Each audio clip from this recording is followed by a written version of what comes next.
He last light of November died somewhere over the western ridgeline, and Elara Voss was still 4 miles from nowhere.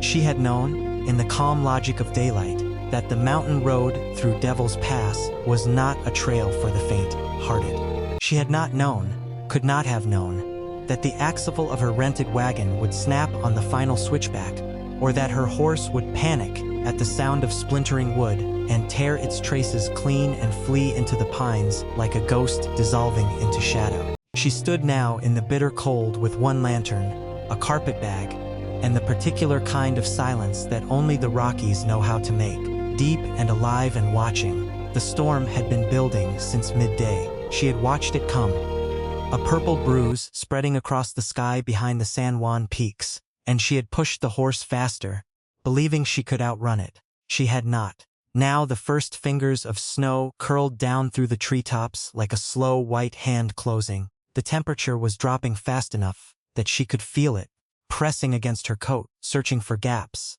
Elara was not a woman who panicked easily. She was 24 years old and had ridden from Missouri to Colorado alone, carrying survey maps for the Territorial Land Office in Silver Creek. She had been threatened by a drunk in Pueblo, propositioned by a gambler in Walsenburg, and overcharged for lodging in every town from the Kansas border westward. None of that had undone her. But this, the absolute dark, the cold with its killing patience, the trail vanishing into snow, this was a different kind of trouble entirely. She raised her lantern and searched the tree line. Nothing but pines, ancient and indifferent. Then, barely visible through the thickening snow, a thread of smoke rose from somewhere above her on the slope, faint, gray-brown, climbing and dispersing before the wind could scatter it entirely. A chimney. She picked up her carpetbag, turned up the collar of her coat, and began to climb. She smelled the cabin before she saw it. Pine smoke and cured leather and something animal, raw and faintly sweet, the smell of a man who had spent long months in the mountains and no longer noticed what he carried. The cabin was set into the hillside like it had grown there, log walls blackened with age, the roof weighted with a foot of old snow. A single window glowed amber.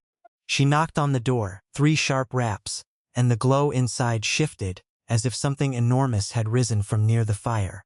When the door opened, Cade Harrow filled the entire frame. He was not what she expected, though she would have had trouble explaining afterward what she had expected.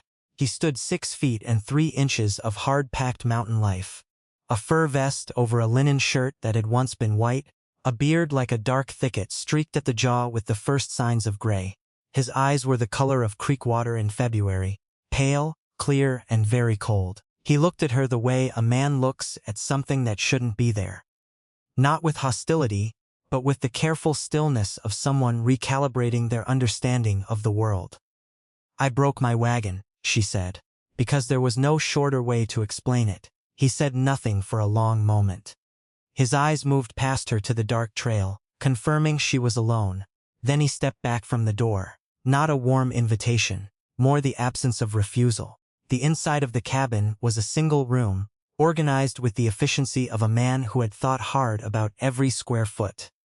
Pelts hung drying along one wall, beaver fox, one silver wolf, their smell thick in the warm air. A rifle above the door, a knife on the table. Traps hung in graduated sizes along iron pegs. A cast iron stove threw red heat into the room. Near it a wooden chair and a bedroll.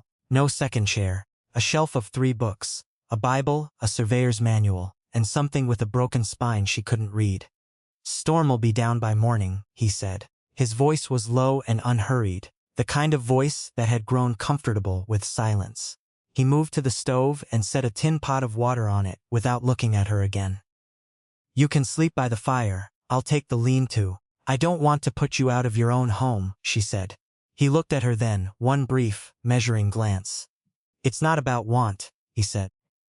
And he went out through a side door before she could answer. She woke before dawn to the sound of him already moving, the rhythmic, patient sound of an axe splitting wood outside. "I can't let you go." The storm had spent itself in the night. She could hear the absence of wind. The fire had burned low, but the cabin was still warm. She sat up from the bearskin he had laid by the stove and took stock of herself, alive, unharmed, and in the home of a man whose name she did not yet know. He came in with an armload of wood and stopped when he saw her awake. He loaded the stove without ceremony, then set a pan on the heat and began to cook in the uncomplicated way of a man for whom food was fuel and nothing more. Dried salt pork, hardtack softened in water, black coffee boiled until it was nearly a solid. They ate across the table from one another. He had brought in a second stool from somewhere, setting it across from his chair without comment. She told him her name. He told her his. She asked how long he had lived on the mountain. Long enough, he said. She asked if he had family in Silver Creek. Something crossed his face, not grief exactly, more like a door closing very quietly inside him. No, he said. After breakfast she offered to wash the tin plates in the snow outside. And he let her. And when she came back in she found him standing by the window, staring down the mountain toward the trail, his arms crossed and his jaw set hard. He turned when he heard the door. The snow stopped, he said. Trail be passable by noon. I'll fix your axle if the brake's clean, get you to the Silver Creek Road by dark. That's very kind. It's not kindness. He said it without sharpness, but without softness either. Miss Voss, you need to understand something. I live alone up here for reasons, good ones. He held her gaze, and she noticed for the first time that his left hand, the one resting on the window frame, was scarred from wrist to knuckles, old scars, the kind that come from a specific kind of violence. I am not a man who should have company. Especially not. He stopped, looked away. Especially not company that asks questions. I'm telling you plain, because I think you deserve plain. I can't control myself around you. Not because of what you think. Because of what I am. What I've been. And what's coming up that trail behind you, whether you know it or not. The silence after that was enormous. She set down the tin plates carefully. What's coming up the trail? She asked. He turned from the window. His pale eyes were very still. Trouble, he said. Trouble I made a long time ago, and trouble that has been patient. Storm's picking up. Push on to the cabin. Aye, horses are tiring. Something's off. Keep your eyes sharp. Agreed, we're almost there. She saw them first. She had gone to the window while Cade was pulling on his heavy coat to go down the slope to her broken wagon, and she saw them through the frost-edged glass. 3 riders coming up the south trail in single file, moving slowly through the knee-deep snow in a way that suggested they were not lost. Not wandering. They knew exactly where they were going. Their horses were dark against the white. Each man had a rifle across his saddle. Cade. He was beside her in 2 steps. He looked at the riders for exactly 1 second, no more. Then moved with a speed that did not match his measured way of speaking. He crossed to the shelf, lifted the Bible, and from behind it took a short-barreled pistol that he pressed into her hands. Loaded. 6 shots. You point and you pull. Don't think about it. Who are they? Men I used to know. He lifted the rifle from above the door, checked it, and levered around into the chamber with the flat, mechanical sound of a man closing a chapter. Men I used to ride with. Go to the back corner. That wall's got a 2nd log thickness. You stay down and you stay quiet. I won't just... Elara. It was the first time he had used her given name. It stopped her. Please. That word seemed to cost him something considerable. She went to the corner. He went to the door. The riders came into the yard. If you could call it a yard. It was more an interruption in the trees, and the leader called out from horseback in a voice like gravel, rolling around in a tin drum. Harrow, we know you're in there. Saw your smoke from the valley. Cade opened the door and stepped out onto the single wooden step, rifle at his side. From the corner, through a gap in the logs near the window, Elara could see him, backlit by the white snow, his silhouette motionless. Deke, he said, you rode a long way in bad weather. You got something that belongs to us, Cade. Nothing here belongs to you. There was a sound she couldn't quite identify, a shifting of horses, the creak of cold leather. Then the leader's voice again, dropped quieter now, which was somehow worse than loud. The woman came up that trail last night. We've been watching the pass since Walsenburg. She's carrying the land survey for the Silver Creek Basin.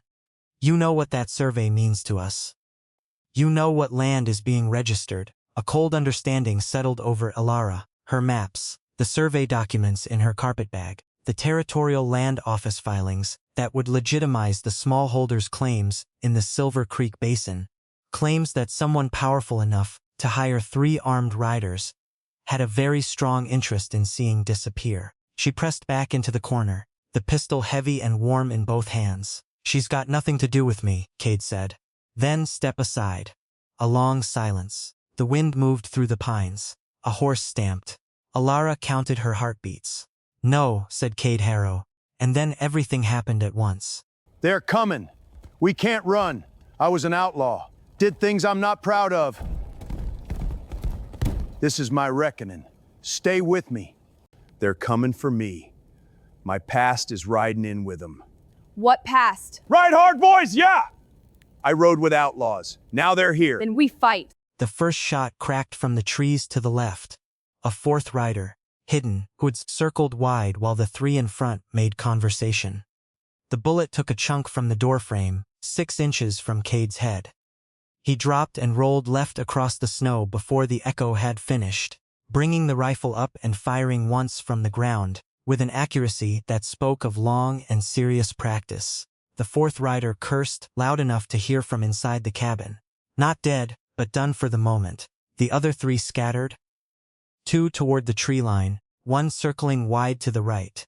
Cade was back on his feet and through the cabin door in one motion, slamming it and dropping the wooden bar across it. He was breathing hard but controlled, the rifle already reloaded by the time he reached the window. "They'll hold position and wait us out unless I give them a reason not to," he said quietly, more to himself than to her. "They can't risk burning the cabin. They need the documents intact." "Who are you?" Elara asked. She meant it more broadly than the question sounded. "Who are you really, Cade Harrow?" He looked at her across the dim cabin. Outside, somewhere in the trees, a man was moving through snow. She could hear the soft crush of it. Cade kept his voice low and level, the voice of a man who had decided that truth cost less than the alternative. "I used to ride for a man named Aldous Crane, land broker out of Denver. Crane's been buying up basin territory for 3 years, but the small ranchers and homesteaders have been filing counterclaims. If those surveys reach the Territorial Land Office in Silver Creek and get registered, Crane loses his play. Loses everything he spent 3 years building." He paused. "I was the man who handled his problems. Before I quit." "Why did you quit?" Another silence. "Longer than the others. Because one of his problems turned out to be a family. A homesteader with a wife and 2 children, and Crane wanted the property cleared. I wouldn't do it. He didn't like that." He turned back to the window. "So I came up here, where there's nothing to protect and nothing to ruin. And Deke out there, Deke Ferris, Crane's new problem handler, good at his work." A pause. "I trained him." She absorbed that. The pistol was still in her hands. She noticed she was no longer frightened, or rather, she had moved through fear into a kind of crystalline clarity on the other side of it. "So when you said you couldn't control yourself around me, I meant I'd want to help you. And helping people is what got me into all this in the first place." Something that might have been the beginning of a smile moved across his face and then retreated. "Can't seem to stop doing it." He explained what they were going to do in 9 sentences and no unnecessary words. She listened. She did not argue. She understood, perhaps better than he expected, that sometimes the only way forward is through, and that standing still in a burning building is its own kind of surrender. Through the rear wall of the cabin, set low between 2 logs and covered by a hanging pelt, was a gap barely wide enough for a person. A deliberate escape route, she realized, cut by a man who had always known this day might come. She went through it first, on her hands and knees in the snow, the carpet bag strapped across her chest and the pistol in her right hand. The cold hit her like a wall. She pressed against the back of the cabin and waited. Inside, Cade fired twice from the window, not to hit, but to keep Ferris and his men low and focused on the front of the cabin. Then she heard him moving through the gap behind her. Unhurried, a large man making himself small. He came out of the gap already watching the tree line, rifle first, and he pointed with 2 fingers toward the ridge above them. A dark line of rock against the gray sky, 200 yards up through the pines. They ran. Or rather they moved as fast as the thigh-deep snow allowed, which was not fast at all. and every step was an act of pure will against the cold and the weight and the silence they had to maintain. Cade moved behind her, covering the rear. Once he stopped and she heard him fire, a single crack, and then he was beside her again, pushing her forward with one hand at her shoulder. From the front of the cabin came shouting. Ferris realizing the cabin was empty.